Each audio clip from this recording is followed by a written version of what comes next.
thank you for being here today. I saw the documentary, and it was incredible. Oh, thanks. Your mother was a very fascinating woman. Something stuck out to me in the documentary. She said, it is only in life that you can accept tragedy, that you can start to live. Right. Only once you accept that life is a tragedy that you can really, I think, start to live. Once you accept life is a tragedy, then you can start living. Right. Yeah. Yes, it's one of my favorite lines in the film, too. I thought that was so profound, and I related to it very much so.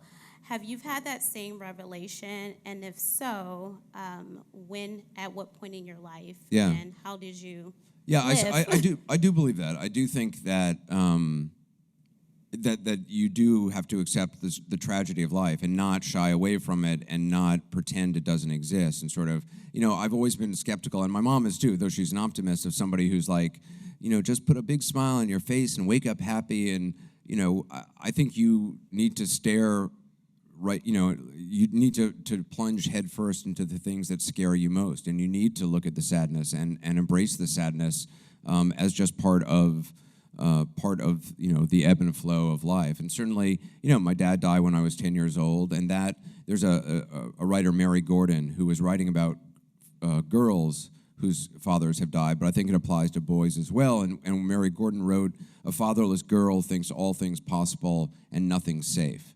And that's really something which my mom really resonates with my mom, and it really resonates with me. If you lose a father or any parent, I think early on, the world suddenly seems a place of terrible possibilities, but also the flip side of that is amazing possibilities, but nothing ever feels safe. And that's certainly been the case with me. And once you sort of accept that, that bad things do happen, and no amount of hugging is necessarily going to make it go away, I think that gives me an odd strength. And even my brother's suicide, I doubted my own survival. I wasn't sure, why does two people growing up in the same house who are brothers, who knew each other, who are very similar, why does one survive and one not? And those questions were, really what propelled me to go overseas and to learn to live in a world where there isn't necessarily any why, where, in the wake of suicide, you ask that question, why? Why did somebody do it? And some questions don't have answers. And getting to a place where